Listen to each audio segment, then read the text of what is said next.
Hello, I just came back from jogging and now I decided to record this video to talk about University of Connecticut. I think the same problem that is happening at the Pennsylvania State University may be happening also in many other institutions. University of Connecticut is another example where top like President, Joe Pair professionals are covering up some dirt malfunctioning. So what happens is I've been working with physical classical hydrology, and this is the graph for fluids moving between hydraulical zones, and I had a chance to change this to new conceptions using the rope, and my patent came up with this figure here. You can see this figure here.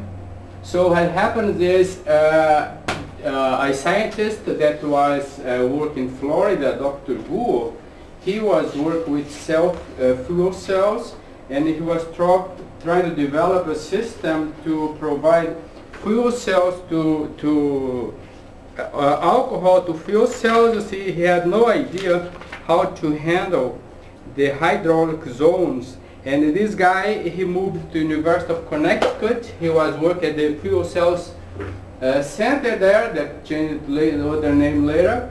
So I contacted the scientists, and many of them, I asked them to pay attention to my issued patent, okay, so they could respect it and cite it. So I contact everybody in the chain of power, from the president to the college dean to the department head and all the scientists associated, and I got surprised later that my idea was copied. In the patent, they approved, the USP2 approved, and my patent is not even cited here. So what happened is they learned with my patent and didn't even have the decency to cite it. So I'm kind of surprised with this kind of things, because they didn't steal totally my idea, because they didn't understand it. They just learned, copied some part, and they didn't mention my patent. This is a disappointment, because we could develop the technology even further, understand all the process, but they didn't do it. So the problem is that I'm not a 10-year-old, 11-year-old boy that's been raped. I'm a scientist. I'm not stupid, okay? So you know who I am. When I was 22, I was invited for jogging, and after 5 minutes I was not able to go more. Next day I continued to increase the half a minute. 6 months I finished a full marathon. Okay, 3 hours 23 minutes. So I'm used to go through deeply what I feel is important. When I was at Penn State, I had some idea how the institutions work, because my second semester I received the bill, $0, so I put it away, didn't care. 3 weeks later, all my disciplines were dropped. So, well, you didn't pay your bills, oh, but I owe nothing. So it was supposed to return the bill to confirm the enrollments. Okay, so I went to the bursar, I talked to everybody there. I had to call the faculties to put my disciplines back.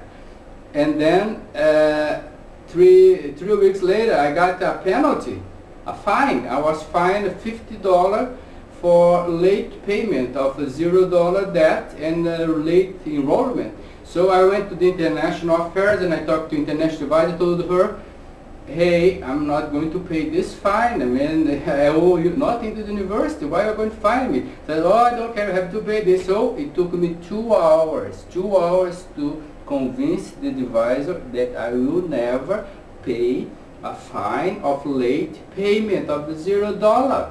So I told her, you send me back to my country, I'm here to get PhD, I will never pay a fine of late payment of a debt of $0. So 2 hours it took me to convince her that the best policy was to be honest and decent, because I will never bend my mind to what is true. So this is the problem I'm facing. I mean, you have top guys who overstep the law, the boundaries, and it's very hard, because you see, you have this problem at Pennsylvania State University, and one prosecutor disappeared. He was trying to put the guys in jail. The American justice doesn't work. It's 10 years, 12 years. the boy is being raped with the blessing of the university president, being raped with the blessing of Joe Pat. So the system is not working. See, the same problem in the United Kingdom. So the hacking of the phone system, they elect the prime minister there. So the situation is very complicated. But you see, I'm a scientist and I'm going to protect science, and the guys will not go step over it. Okay? If you say, hey Elson, why don't you hire an attorney? So you must be kidding. I had two patent attorneys owning 45% of my patent rights. They said, Elson, it works this way.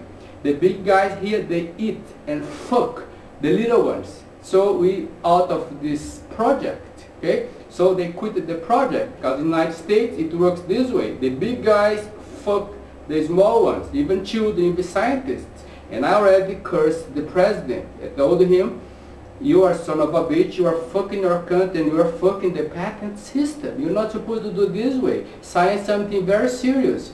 In US, this kind of people, they get bonus. In China, they get that penalty, because that's why Americans are going down, down, and down, and down until they start to be honest, okay? That's what I have for today. And before I finish this one, for University of Connecticut, I collect 70,000 emails of everybody there, and I send a letter to all of them, and I put their emails on my blog and ask all the world to send message to University of Connecticut, ask them to be honest and respect science, okay? So this is what we have to do. We have no other option. Honesty is the way to go. And Obama is so derailed that he put Dr. Regina Benjamin as a general surgeon to guide Americans to fight obesity. That female doctor, she is 40 pounds overweight. She's near obese. How can an obese person guide Americans against obesity?